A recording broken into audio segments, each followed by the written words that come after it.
ጥር 8 ቀን 2005 ዓ.ም አሪዞና ውስጥ የሚኖረው ማርቲን የተባለ ሰው እንደተለመደው የፖስታ ሳጥኑን ለመፈተሽ ወጣ።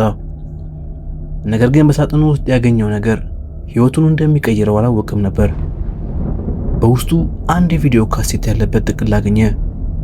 ጥቅሉ ላይ ምንም አይነት ላኪ ወይም ማብራሪያ አልነበረውም። ማርቲን ግራ ተጋብቶ ካሴቱን ወደ ካሜራው አስገብቶ አጫወተው። በቪዲዮ ላይ የሚታየው ሰው የሪኪ ሮድሪጌዝ ነው።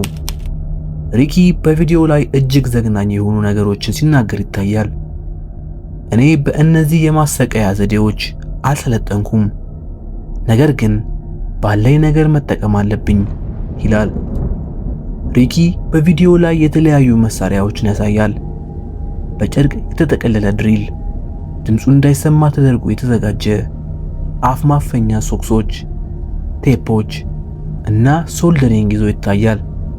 ይህ መሳሪያ በትክክል መንገድ ከተጠቀምንበት ተአምር ይሰራል እያለ በጭካኔ ፈገግ ይላል። ማርቲን ይህን ሲያይ የሪኪን ፊት ወዲያውኑ አወቀው። ሪኪ ጓደኛው ነበር። ነገር ግን ይህ ሪኪ ማርቲን የሚያውቀው ሪኪ አልነበረም።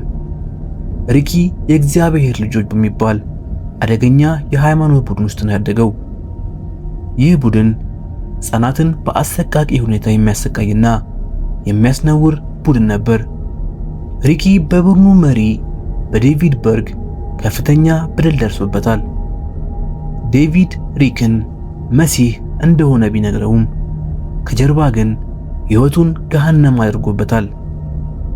ሪኪ ከቡድኑ ካመለጠ በኋላ ለዓመታት በእሱ ላይ ግፍ የፈጸሙትን ሰዎች ለመበቀል ወሰነ። ይህን 1 ሰዓት የሚፈጅ ቪዲዮ ቀርጾ ለጓደኛው ከላከ በኋላ ጥር 8 ቀን ወደ ቀድሞ ሞግዚቱ አንጀላ ስሚዝ ቤት ሄደ። አንጀላን በአሰቃቂ ሁኔታ ገድሎ ከዚያም ወደ ካሊፎርኒያ በመንዳት ራሱን አጠፋ። ሪኪ በመጨረሻው ቪዲዮ ላይ ይህ በቀል ሳይሆን ፍትህ ነው ይላል።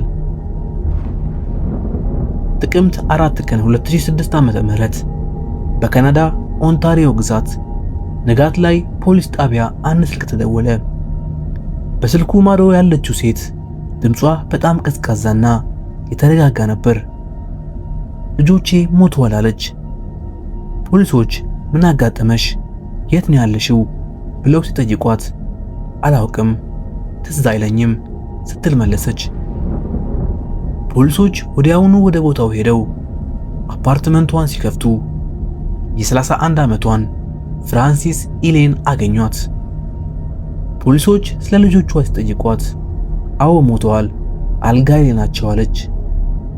ፖሊሶች ወደ መኝታ ቤቱ ሲገቡ ያዩት ነገር ልብ የሚሰብር ነበር። የ3 ዓመቷ ሴሪናና የ19 ወር ሕፃን ሶፊያ ጎን ለጎን አልጋው ላይ ተኝተው ነበር። የሚያስገርመው ሕፃናቱ በጣም ቆንጆ ልብስ ለብሰው ጌጣጌጥ አድርገው እና ጸጉራቸው ተበጥሮ ነበር። ፖሊሶች ቤቱን ሲፈትሹ አንድ ካሜራ አገኙ።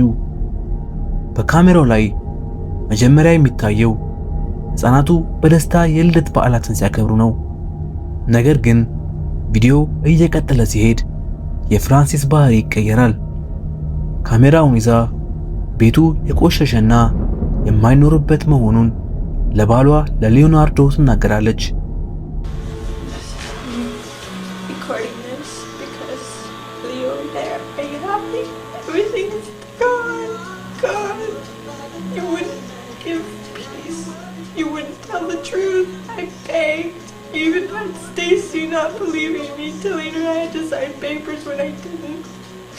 I went to victim witness to get the truth.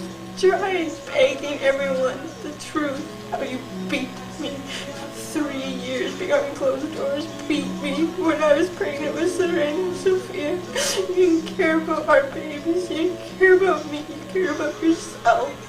You wanted to win. You won. Are you happy? How does it make you feel? How does it make you feel? Because it doesn't make me feel great. I've lost everything my whole life. ሊዮ አሁን ደስ ይልሃል? ሁሉንም ነገር አጥፍቻለሁ ስትል በቪዲዮ ትጮኻለች። ፍራንሲስ ከባሏ ጋር በነበራት የልጆች ማሳደግ ክርክር ምክንያት ባሏ ልጆቹን በኃይል ይወስድብኛል የሚል ከፍተኛ ፓራኖያ ውስጥ ነበረች። ልጆቿን በገንዳ ውስጥ ውሃ ውስጥ አጥልቃ ከገደለች በኋላ አስከሬናቸውን አጥባና አልብሳ አልጋ ላይ አገድማቸዋለች። ከዚያም ይህን ቪዲዮ ቀርጻለች። ፍራንሲስ በዕድሜ ልክ እስራት ተቀጣለች። አንዳንድ ቦታዎች አትግቡ ተብለው የተከለከሉት በምክንያት ነው። በ1998 ዓመተ ምህረት አንድ የጓደኛ ማማቾች ስብስብ በኔቫዳ በረሃ ውስጥ ወደሚገኝ የተተወ የማዕድን ጉድጓድ ሄዱ። ከመግባታቸው በፊት ራቁና በህይወት ኑሩ stay out and stay alive የሚል ትልቅ የማስጠንቀቂያ ምልክት አይተው ነበር። ነገር ግን ወጣቶቹ ምልክቱን እያዩ እየቀለዱበት ነበር። እኛ ብዙም ብልሆች አይደለንም፣ ስለዚህ ወደ ውስጥ እንገባለን እያሉ በካሜራ እየቀረጹ ገቡ። ወደ ውስጥ በገቡ ቁጥር ቦታው እየጠበበና እየጨለመ መጣ። የማዕድኑ ጣሪያ እየተደረመሰ መሆኑን የሚያሳዩ ምልክቶቹን እያዩ እንኳን ጉዟቸውን አልገቱም። አዳም የተባለ ወጣት አንዱን ያረጀ ገመድ ተጠቅሞ ወደ ታችኛው ክፍል ለመውረድ ወሰነ። ጓደኞቹ ገመዱን ታምነዋለህ ብለው ሲጠይቁት አዎ ብሎ መውረድ ጀመረ። ነገር ግን ገመዱ ለዓመታት እዚያው ስለቆየ ደክሞ ነበር። አዳም መሃል ላይ ሲደርስ ገመዱ ተበጥሶ በከፍተኛ ፍጥነት ወደ 65 ጫማ ጥልቀት ጨለማ ውስጥ ወደቀ። የጓደኞቹ ጩኸትና የአዳም ጸጥታ በቪዲዮ ላይ በግልጽ ይሰማል። አዳም በተአምር አልሞተም፣ ነገር ግን በደረሰበት ጉዳት ምክንያት ለሰዓታት ራሱን ስቶ ቆይቷል። ይህ ቪዲዮ ዛሬም ድረስ ወጣቶች ወደ እነዚህ አይነት ቦታዎች እንዳይሄዱ ትልቅ ማስጠንቀቂያ ያገለግላል።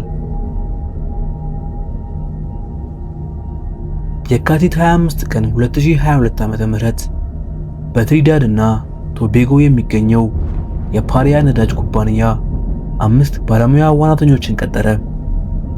ስራው በውሃ ውስጥ ያለን ትልቅ የነዳጅ ቱቦ መጠገን ነበር። 5ቱ ዋናተኞች ክሪስቶፈር፣ ካዚም፣ ዩሱፍ፣ ሪሺና ፋይሰን ወደ ውሃ ውስጥ ዘለቁ። ስራቸውን እየሰሩ ያለ በቱቦ ውስጥ ያልተጠበቀ የከባቢ አየር ጫና ልዩነት ዴልታ ፒ ተፈጠረ። ይህ ጫና እንደ ትልቅ ቫኪዩም በመሆን 5ቱንም ዋናተኞች ወደ 30 ኢንች ጠባብ ቱቦ ውስጥ በኃይል አጠባቸው። ዋናተኞቹ በጭቃ በውሃና በነዳጅ በታፈነ ቱቦ ውስጥ ተቀረቀሩ። በቱቦ ውስጥ ባለው የጎፕሮ ካሜራ ላይ እንደሚሰማው ዋናተኞቹ እርስ በርሳቸው ለመጠራራትና ለመተንፈስ ሲታገሉ ይሰማሉ።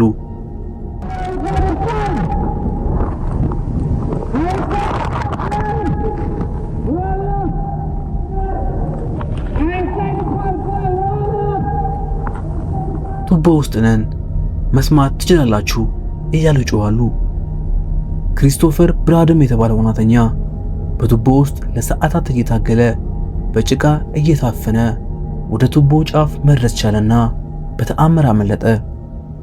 ነገር ግን ኩባንያው የቀሩትን 4 ሰዎች ለማዳን ተጨማሪ አደጋ ይፈጠራል በሚል ስጋት ለሰዓታት ዋናተኞቹን እንዳይገቡ ከለከለ።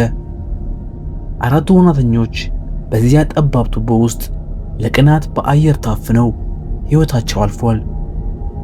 ይህ ክስተት በሀገሪቱ ትልቅ ፖለቲካዊና ሕዝባዊ ቁጣን ቀስቅሶ ነበር። በመጨረሻ የምናየው ታሪክ በውሃ ውስጥ ዋናተኞች ዘንድ እጅግ የታወቀና አሰቃቂ ታሪክ ነው። ሚያዝያ 28 ቀን 2000 ዓመተ ምህረት የ22ቱ ሩሲያዊ ዩሪ ሪፕስኪ በግብጽ በሚገኘው ሰማያዊ ጉድጓድ ለመጎብኘት ወሰነ። ይህ ቦታ የዋናተኞችን መቃብር ተብሎ ይጠራል። ዩሪ ባለሙያዎች እንዳይገቡ ቢመክሩትም ራሱን በካሜራ እየቀረጸ ብቻውን ሰመጠ። ዩሪ ወደ ጥልቁ በወረደ ቁጥር የናይትሮጅን መመረዝ አጋጠመው። ይህ ሁኔታ ዋናተኞች እንደሰከረ ሰው እንዲሆኑና አቅጣጫ እንዲስቱ ያደርጋቸዋል። ዩሪ ወደ ላይ መውጣት ሲገባው ይበልጥ ወደ ጥልቁ መውረድ ጀመረ። በቪዲዮ ላይ ዩሪ 115 ሜትር ጥልቅ ላይ ሲደርስ አሸዋው ላይ ተዘርሮና ለአየር ሲታገል ይታያል። በካሜራው ላይ የሚሰማው የእስትንፋስ ድምፅ እጅግ አስፈሪ ነው። ዩሪ አየር ሲያልቅበትና ሕይወቱ ሲያልፍ በካሜራው ሁሉም ነገር ቀርጾታል።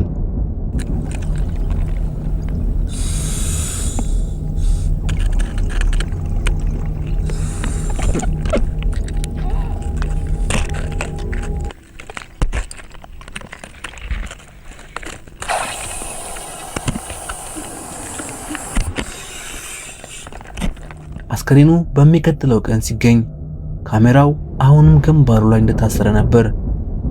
ይህ ቪዲዮ ዛሬም ድረስ በዋና ትምህርት ቤት ውስጥ እንደ ትልቅ ማስጠንቀቂያ ይታያል።